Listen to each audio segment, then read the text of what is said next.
Hello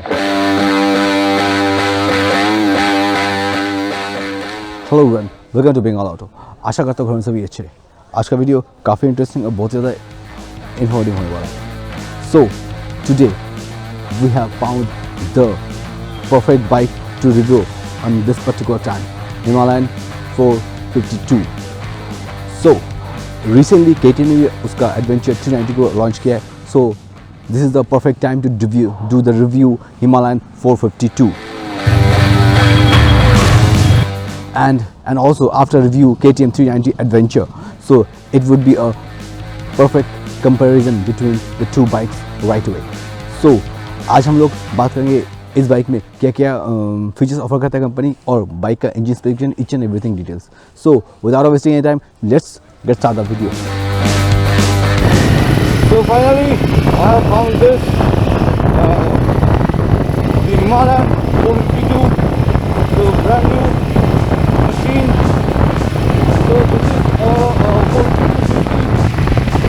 What is it? First liquid engine, 82 max power, 40.02 PS and axle torque 40 Nm with a 6-speed gearbox with a 0 suspension. So please what I found, बहुत ज़्यादा refined है। Seat बहुत ही hard है, but the thing is hard seat की ज़रूरत भी है आपको ऑलमोस्ट लॉन्ग राइड के लिए। सॉफ्टवेयर सीट में आप लॉन्ग राइड नहीं कर सकते। गाड़ी काफ़ी ज़्यादा रिफाइंड है, ये चीज़ बहुत ज़्यादा रिफाइंड है। तो why I'm doing this review quite a bit late because मुझे ये बाइक पहले मिला नहीं था। तो अभी 390 लॉन्च हो चुका है, इसीलिए मैं सोच रहा हूँ कि पहले इसका थोड़ा रिव्यू कर दूँ, उसके बाद 390 को KTM 390 को रिव्यू करेंगे। उससे थोड़ा सा कंपैरिजन भी हो जाएगा और गाड़ी का थोड़ा बहुत आइडिया भी हो जाएगा। अगर ये आपका इसका वेट नहीं है तो हाईवे में आपको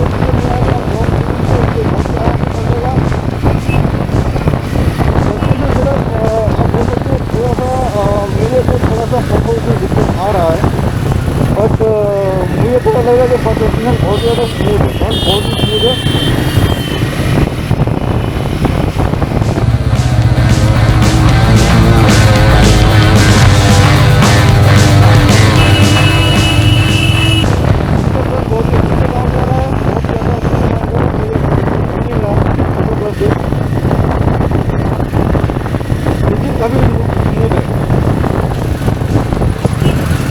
तो मुझे थोड़ा सा लग रहा है कि अगर ये इंस्ट्रूमेंट कंसोल है, ये अगर थोड़ा सा स्क्वायर शेप में होता ना तो ये शायद थोड़ा सा बेहतर होता मेरे हिसाब से।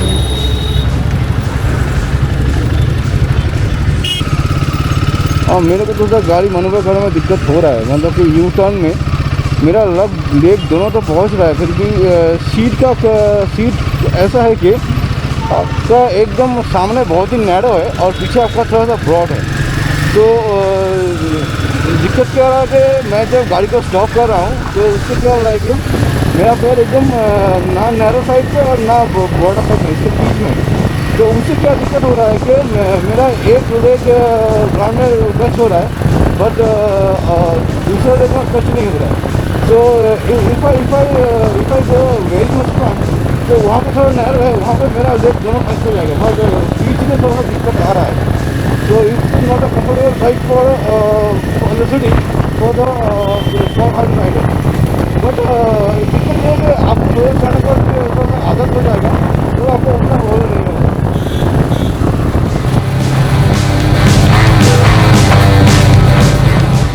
और क्लच बहुत ही हार्ड है, मतलब कि आप ये एडवेंचर बाइक में इतना क्लच हार्ड होता है। रॉयल इनफील्ड का हर एक बाइक में ये थोड़ा सा दिक्कत है कि क्लच बहुत ज़्यादा हार्ड होता है। तो उससे ना आप लॉन्ग राइड में ना आपको ये हाथ तक दुखेगा। ये एक इशू है रॉयल इनफील्ड के बाइक में। रॉयल इनफील्ड जितने जल्दी इसको ठीक कर देना उतना उसको तो बेहतरीन जाएगा। अदरवाइज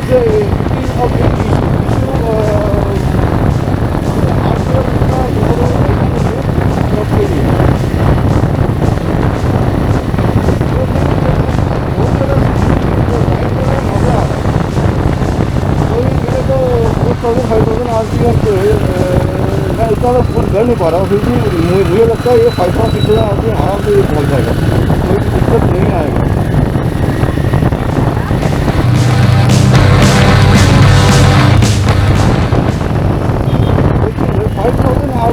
आपका बहुत ही लाइट सा बजीनेस आपको फील होगा, बहुत ही लाइट सा बजीनेस आपको देखना फील होगा, बाकी ठीक है।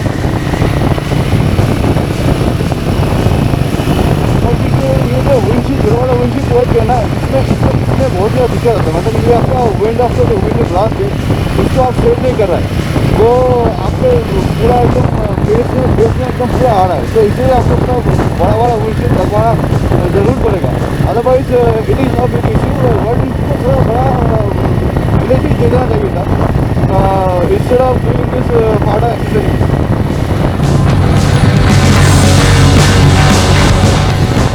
एक चीज़ तो मेरे को फेस हो रहा है कि क्योंकि मेरा हाइट शॉर्ट है, तो दिक्कत हो रहा है कि इसका जो कंट्रोल्स है ना उसको वहाँ तक पहुँचना मुझे थोड़ा सा दिक्कत आ रहा है। सो ऑल्दो इस गाड़ी में आपको 17 लीटर का फ्यूल टैंक वर्क है, जो आपको आराम से 450 to 500 किलोमीटर का रेंज आराम से मिल सकता है।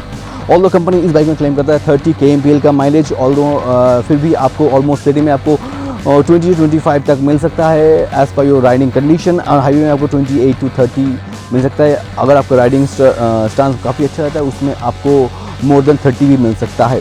तो this is totally depend on your riding skill. Otherwise, this is a completely new chassis developed by Royal Enfield with this 452 Sherpa engine.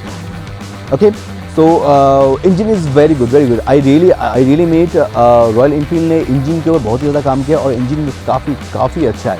So there won't be any issue with the engines. Main issue is the weight. Weight is not at all well managed. This is the main issue. You have the included hazard option as well, and USB charger as well. So otherwise there's a round 7-inch TFT display, but what I feel is this should not be a round, because this is an adventure bike. This should be in a square shape, so इससे visibility अच्छा बन जाता है। और otherwise at the time of riding you can easily you can see the instrument console. That won't be any issue. Otherwise मुझे थोड़ा सा इस round shape से थोड़ा बहुत दिक्कत है। You don't have the quick shifter. This is a slipper clutch assist clutch. So ये बहुत ही अच्छे तरीके से काम करता है। So otherwise design, if you talk about the design काफ़ी बेहतरीन है। This is in 457 this is a huge bike. Okay, so almost 185 kind of इसका wheel base है। अगर हम लोग टायर प्रोफाइल की बात करें, फ्रंट में आपको 21 इंचेस का रिम प्रोवाइड किया गया with spoke wheel, and tyre profile 90 by 90 और 21 इंचेस, एंड रेयर में आपको 70 इंचेस का स्पोक व्हील प्रोवाइड किया गया है, और टायर प्रोफाइल रेयर में 140 by 70 और 70 इंचेस। सो यहाँ पे एडिशनली एक चीज़ बात करना बहुत ज़रूरी है, क्योंकि देखिए यहाँ पे आपको स्पोक व्हील के अलावा आपको एक क्रॉस स्पोक का भी ऑप्शन प्रोवाइड किया गया है। This is a best part of this particular bike. Okay, so because spoke wheel से क्या होता है कि पहले तो ये बाइक बहुत ही ज़्यादा भारी है, उसके बाद अगर कहीं पे लीकेज हो जाता है तो this is a very very very big issue. मतलब बाइक को आपको मूव करने में बहुत ही हालत ख़राब हो जाएगा। ठीक है, तो इसीलिए cross spoke is a very good option for this particular bike. अगर आपको लीकेज हो जाता है तो सडनली आपका पूरा हवा नहीं निकलेगा, आपको थोड़ा बहुत हवा रहेगा, so you can complete a little bit of kilometre on it, and बाहर से भी आप उसको फिट कर सकते हो। सो क्रॉस स्पोक के लिए आपको एडिशनली 12,000 का एडिशनल पेमेंट करना होगा। सो मेरे हिसाब से this is a very good investment for this particular bike, because with spoke wheel this bike really a big headache, because at the time of doing adventure और लॉन्ग टूर आपको वो leakage से problem बहुत ही ज़्यादा आने वाला है, क्योंकि बाइक बहुत ही ज़्यादा वेट फील होगा। Seat. So seat height, I have already mentioned that seat height is 825 mm. There won't be any issue more than height 6.6, 5.6, 5.7, 5.8. But 5.5 also it's okay. It can that person can deal, but less than a 5.5 there's a big issue in the city.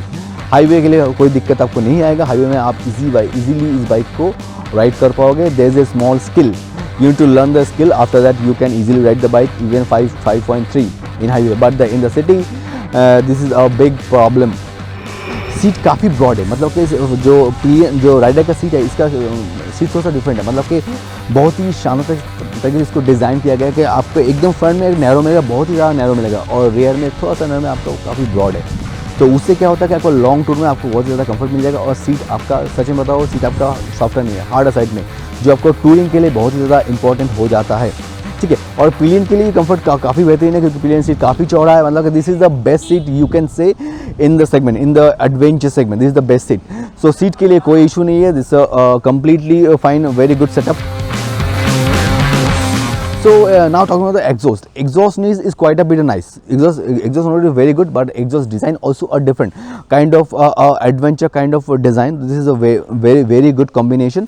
There won't be an issue about it. One more thing I really want to mention, that for the control switch is pretty far. That means if you're riding the bike, that means you want to turn on the indicator and try to blow the horn. So this time you will feel difficulty, because it's quite far from the your grab handle. The grab handle is quite far. That means you need to grab your hand to the key. So this is a big issue. I think for the tall people that won't be an issue, but the short height driver, this is a big issue. It can be an issue. You have the multiple riding modes, which is helpful for the riding, city and the off-road and trails and all. So front look की बात करें, front look से start करते हैं। यहाँ पे एक लंबा सा बीक मिल जाएगा, ये 21 इंच के टायर, ये रहा आपका मड गार्ड, और यहाँ पे आपको देखिए बड़ा सा ups and down front suspension provide किया गया है। यहाँ पे आपको थोड़ा सा गार्ड प्रोवाइड किया है, जो आपको यहाँ हिमालयन का बैजिक मिल जाएगा। ये रहा रिफ्लेक्टर। सो फ्रंट में आपको देखिए ये LED हेडलाइट सेटअप, ये रहा आपका विंडशील्ड, ये थोड़ा छोटा, ये थोड़ा सा और बड़ा हो सकता था। ये रहा आपका टर्न इंडिकेटर, देख सकते हो। और यहाँ पे देखिए, यहाँ पे थोड़ा सा grab, not a grab rail, it's यहाँ पे आप फ्यूल टैंक माउंट कर सकते हो। यहाँ पे थोड़ा सा एडवेंचर बाइक का ये इस तरह का डिज़ाइन बनता है। यहाँ पे आपको रॉयल एनफील्ड का लोगो मिल जाएगा। और यहाँ पे देखते ये रहा क्लच, और यहाँ पे देख सकते यहाँ पे आपका लाइट के कंट्रोल्स, यहाँ पे इंडिकेटर, यहाँ पे हॉर्न, यहाँ पे आपको मेनू का ऑप्शन, ये रहा आपका होम बटन, यहाँ से आपको मेनू का ऑप्शन प्रोवाइड किया गया। ये रहा आपका हैंडल बार, देखिए single road handle bar provide किया गया है। यह आपका की पॉइंट। अगर यहाँ पे देखिए आपको गोल राउंड शेप में आपको इंस्ट्रूमेंट प्रोवाइड किया गया। यहाँ पे तुम राइडिंग मोड का ऑप्शन, ठीक है, यहाँ से आप चेंज कर सकते हो राइडिंग मोड्स। और ये रहा आपका हज़ार्ड का, ये रहा आपका हज़ार्ड का ऑप्शन, ये रहा आपका kill switch and self start. Okay, चलिए ये रहा आपका राउंड शेप में रेयर व्यू मिरर, ये भी देख सकते हो मिरर। यहाँ पे आपको ऑयल टैंक बढ़ गया ब्रेक ऑयल का, ठीक है। ये रहा आपका 17 लीटर का फ्यूल टैंक, सबसे बड़ा सेगमेंट में फ्यूल टैंक है। इससे भी बड़ा फ्यूल टैंक आ रहा है 23 लीटर का, बट ये सबसे बड़ा है। यहाँ पे देख सकते हो सीट कुछ इस तरीके से, यहाँ पे बहुत ही ज़्यादा नैरो है। यहाँ पे काफ़ी अच्छा ब्रॉड सीट प्रोवाइड किया गया है, मतलब आपको लॉन्ग राइड में कोई सीट मॉडिफिकेशन करने को तो ज़रूरत नहीं पड़ेगा, ठीक है। ये रहा आपका पिलियन सीट, ये काफ़ी बड़ा है, मतलब देख सकते हो ये बहुत ही बड़ा है, मतलब पिलियन का कोई दिक्कत नहीं आएगा इस बाइक में। पिलियन कम्फर्ट बहुत ही बेहतर है।